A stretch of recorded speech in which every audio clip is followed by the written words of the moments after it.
Good morning बच्चों, मैं मोनिका शर्मा आपकी मैथ्स की टीचर आज की कक्षा में आपका स्वागत करती हूं। आज हम पढ़ेंगे कक्षा 3 की गणित का अध्याय 16 जिसका नाम है सममिति और इसके भाग 5 में आज हम प्रश्नावली 16 के प्रश्न संख्या 1 से 4 तक के सभी प्रश्नों को हल करेंगे। ठीक है, आज की कक्षा में हम क्या करेंगे, हम प्रश्नावली 16 के प्रश्न संख्या 1 से 4 तक के सभी प्रश्नों को हल करेंगे। पिछली कक्षा में हमने अभ्यास 16.2 के सभी प्रश्नों को हल किया था और टॉप व्यू एवं साइड व्यू को जानने का प्रयास किया था कि वस्तुओं का कौन सा हिस्सा टॉप व्यू होता है और कौन सा हिस्सा साइड व्यू होता है। तो हमने जाना था कि किसी भी वस्तु या आकृति का जो हिस्सा हमारी आंखों के सामने होगा उसे हम टॉप व्यू कहेंगे और जो हिस्सा उसका साइड वाला होगा उसे हम साइड व्यू कहेंगे। ठीक है, और आज की कक्षा में हमें प्रश्नावली 16 के प्रश्न संख्या 1 से 4 तक के सभी प्रश्नों को हल करना है। तो चलिए कक्षा में आप प्रश्नावली 16 का जो प्रश्न संख्या 1 है उसमें दिया गया है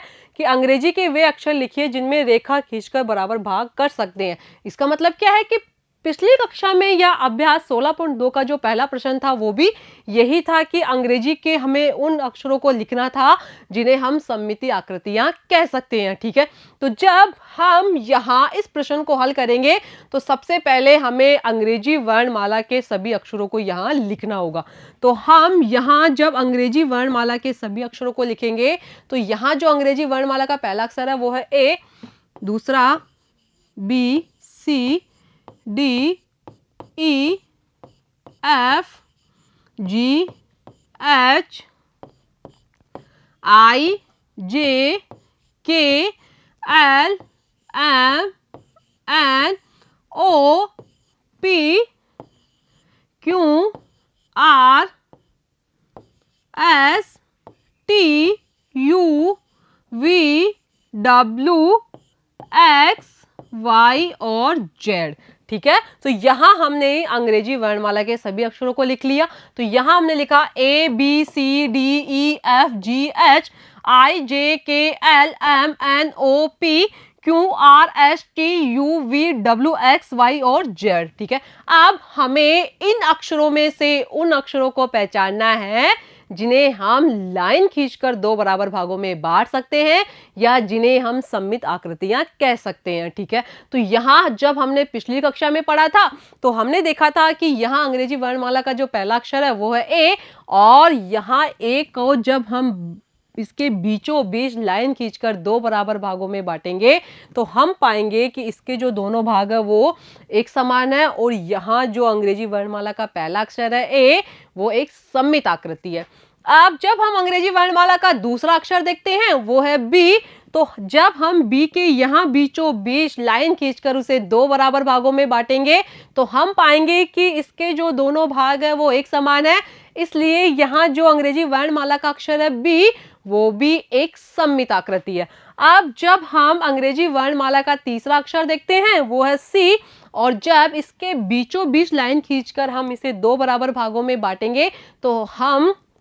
जब इसके दोनों भागों की तुलना करेंगे तो यहाँ इसके जो दोनों भाग है वो एक समान है, इसलिए यहाँ जो ये सी अक्षर है वो भी एक सममित आकृति है। अब अंग्रेजी वर्णमाला का जो अगला अक्षर है वो है डी और इसके बीचों बीच जब हम लाइन खींचकर इसको दो बराबर भागों में बांटेंगे और उन दोनों भागों की जब हम तुलना करेंगे तो हम पाएंगे कि यहाँ जो अंग्रेजी वर्णमाला का चौथा अक्षर है डी वो भी एक सममित आकृति है। अब अंग्रेजी वर्णमाला का जो अगला अक्षर है वो है ई और इसके बीचों बीच लाइन खींचकर जब हम इसे दो बराबर भागों में बांटेंगे तो हम पाएंगे कि यहाँ जो अंग्रेजी वर्णमाला का अक्षर है ई वो भी एक सममित आकृति है। अब जो अगला अक्षर है यहाँ पे अंग्रेजी वर्णमाला का वो है एफ और हमें पता है कि यहाँ जो एफ है वो एक सममित आकृति नहीं है क्योंकि इसे कहीं से भी दो बराबर भागों में नहीं बांटा जा सकता है। और अंग्रेजी वर्णमाला का जो अगला अक्षर है वो है जी और हमें पता है कि जी भी सममित आकृति नहीं है क्योंकि इसका कोई भी सममित अक्षर नहीं है। अब अंग्रेजी वर्णमाला का जो अगला अक्षर है वो है एच और हमें पता है कि यहाँ जो अंग्रेजी वर्णमाला का अक्षर है एच, उसके दो सम्मित अक्षर है और उसे हम दो जगह से बराबर भागों में बांट सकते हैं। एक सम्मित अक्षर हो गया ये और दूसरा हो गया ये, ठीक है। अब अंग्रेजी वर्णमाला का जो अगला अक्षर है वो है आई, और आई का जो सम्मित अक्षर है वो है इसके बीचों बीच, और जब इसके बीचों बीच लाइन खींचकर हम इसे दो बराबर भागों में बांटेंगे तो इसके दोनों भाग समान होंगे, इसलिए यहाँ जो आई है वो भी एक सम्मित आकृति है, ठीक है। अब अंग्रेजी वर्णमाला का जो अगला अक्षर है वो है जे, और हमें पता है कि जे यहाँ एक सम्मित आकृति नहीं है क्योंकि उसका कोई सम्मित अक्षर नहीं है। अब जे से जो अगला अक्षर है वो है के, और हमें पता है कि यहाँ जो के का सम्मित अक्षर वो है इसके बीचों बीच, और जब हमने इसके बीचों बीच लाइन खींचकर इसे दो बराबर भागों में बांटा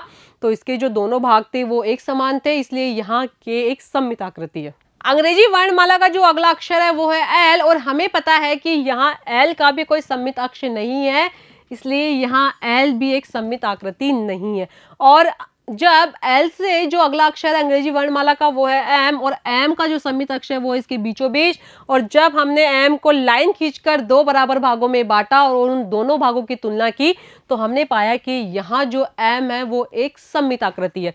एम से जो अगला अक्षर है वो है एन, और एन का कोई सम्मित अक्षर नहीं है, इसलिए ये एक सम्मित आकृति नहीं है। ओ,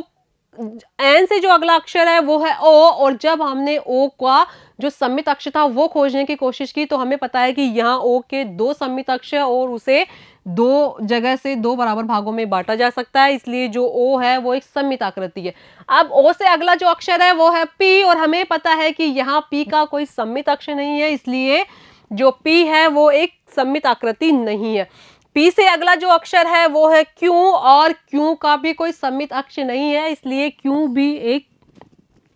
सम्मित आकृति नहीं है। क्यू से अगला जो अक्षर है अंग्रेजी वर्णमाला का वो है आर, और इसका भी कोई सम्मित अक्षर नहीं है, इसलिए यहाँ जो आर है वो एक सम्मित आकृति नहीं है। आर से जो अगला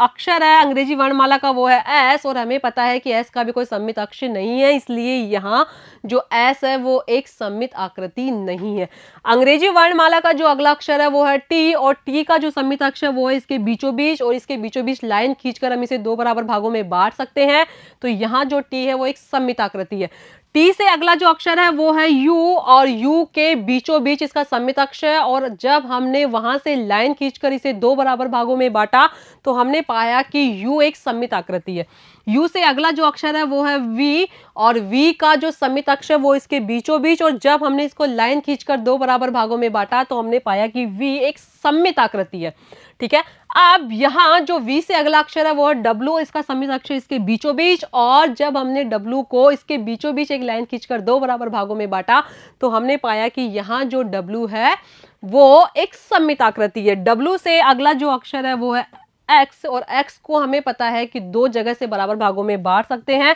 तो यहाँ जो एक्स है वो एक सम्मित आकृति है। एक्स से जो अगला अक्षर है वो है वाई, और हमें पता है कि यहाँ वाई का कोई सम्मित अक्षर नहीं है, इसलिए यहाँ वाई एक सम्मित आकृति नहीं है। और y से अगला जो अक्षर है वो है जेड, और हमें पता है कि जेड का जो सम्मित अक्षर वो है इसके बीचों बीच, और इसके बीचों बीच एक लाइन खींचकर हम इसे दो बराबर भागों में बांट सकते हैं, और जब हम इसके ऊपर वाले हिस्से और नीचे वाले हिस्से को एक दूसरे के ऊपर उल्टा करेंगे तो उन दोनों का आकार एक समान होगा, इसलिए यहाँ जेड एक सम्मित आकृति है, ठीक है। तो जब हमने अंग्रेजी वर्णमाला के सभी अक्षरों को लिखकर और उनमें से सम्मित आकृतियां ढूंढने की कोशिश की, या उन अक्षरों को खोजने की कोशिश की जिन्हें हम लाइन खींचकर दो बराबर भागों में बांट सकते थे, तो वो थे A B C D E H I K M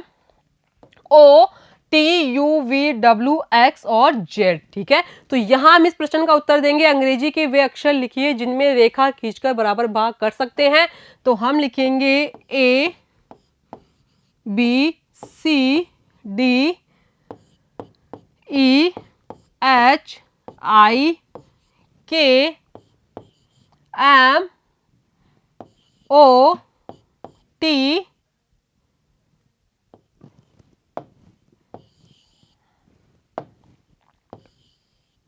ओ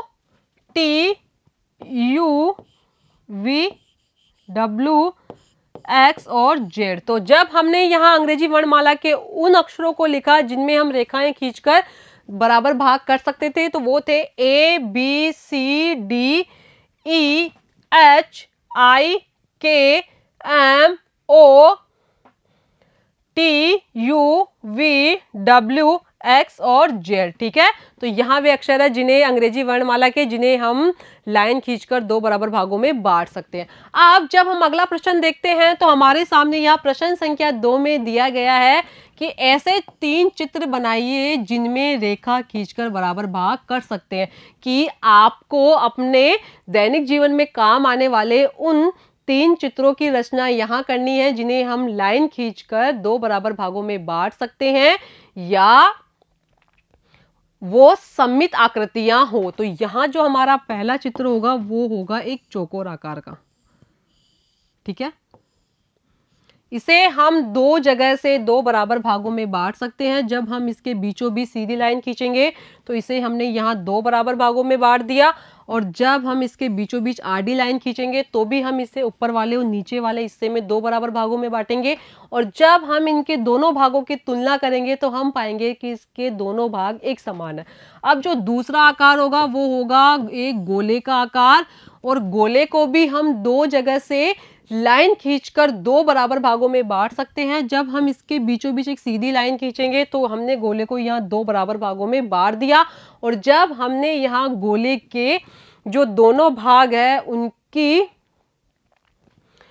जो तुलना की तो हमने पाया कि यहाँ गोले के दोनों भाग एक समान है। और जब हम यहाँ गोले के बीच में आडी लाइन खींचकर उसे दो बराबर भागों में बांटेंगे और जब हम उसके ऊपर वाले और नीचे वाले हिस्से की तुलना करेंगे तो हम पाएंगे कि इसके जो दोनों भाग है वो एक समान है। अब जब हम यहाँ तीसरा चित्र बनाएंगे तो वो होगा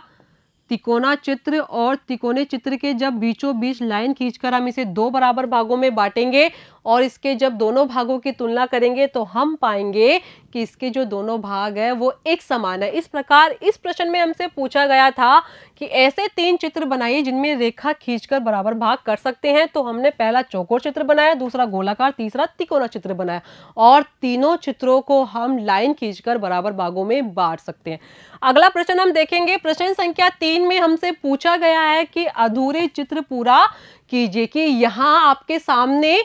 लाइन सममिति से संबंधित कुछ चित्र बने हुए हैं और उन चित्रों को आपको पूरा करना है। और हमें पता है कि सममिति हम उन आकृतियों को बोलते हैं जो किसी लाइन के दोनों तरफ एक जैसी होती है। अब यहाँ जो चित्र बने हुए हैं वो लाइन के एक तरफ वाले बने हुए हैं और दूसरी तरफ वाले चित्रों की हमें यहाँ रचना करना है। तो जो यहाँ पहला चित्र है वो उसका आधा हिस्सा हमें यहाँ बना हुआ दिखाई दे रहा है और उसका आधा हिस्सा हमें यहाँ बनाना है। तो ये जो चित्र बनेगा वो कुछ इस प्रकार बनेगा। तो जब हमने यहाँ जो तीसरा प्रश्न था उसमें हमें अधूरे चित्रों को पूरा करना था या लाइन सममिति के आधार पर जो चित्र दिए गए थे उनको बनाना था। तो जब हमने जो पहला चित्र था उसको बनाया तो उसकी जो आकृति थी वो कुछ इस प्रकार बनी। ठीक है, तो जब हम यहाँ दूसरा चित्र देखते हैं तो यहाँ लाइन सममिति के एक तरफ वाला हिस्सा बना हुआ है और दूसरी तरफ वाला हिस्सा हमें बनाना है, और जब हम इसका दूसरा हिस्सा बनाएंगे तो वो कुछ इस प्रकार बनेगा।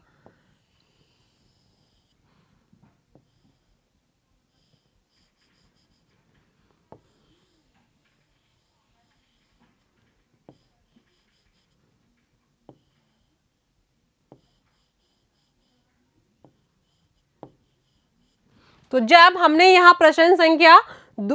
3 में जो दूसरा चित्र था उसको बनाया या उसका एक हिस्सा जब हमने बनाया तो उसका जो एक हिस्सा था वो कुछ इस प्रकार बना और इस प्रकार हमने इन अधूरे चित्रों को पूरा किया। अब हम यहाँ प्रश्न संख्या 4 में देखते हैं कि अपने घर का साइड व्यू बनाने का प्रयास कीजिए। कि आपको यहाँ प्रश्न संख्या 4 में अपने घर का एक चित्र बनाना है, लेकिन आपको उसका जो चित्र बनाना है वो उसके साइड व्यू से बनाना है। मतलब हमें यहाँ जो चित्र बनेगा अपने घर का या आपके घर का वो मतलब उसका साइड वाला हिस्सा हमें पहले दिखाई देना चाहिए और उसका जो सामने वाला हिस्सा है या जो उसका प्रवेश द्वार है वो हमें बाद में दिखाई देना चाहिए। तो जब हमने हमारे घर का या हमारे मकान का जो चित्र बनाने का प्रयास किया तो वो कुछ इस प्रकार का बना, और हमें यहाँ जो इस मकान का हिस्सा है ये वाला हिस्सा है वो है साइड व्यू,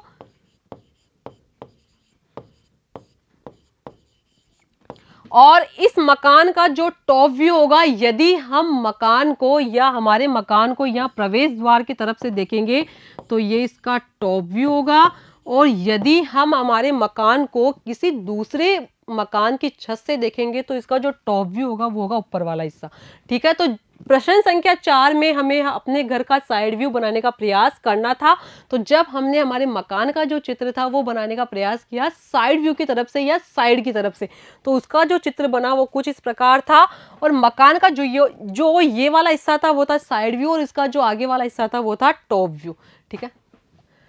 ठीक है बच्चों, आपको आज की कक्षा कैसी लगी? आज की कक्षा में हमने प्रश्नावली 16 के प्रश्न संख्या 1 से 4 तक के सभी प्रश्नों को हल किया, और आगे की कक्षा में हम इससे अगले भाग के बारे में पढ़ेंगे। धन्यवाद।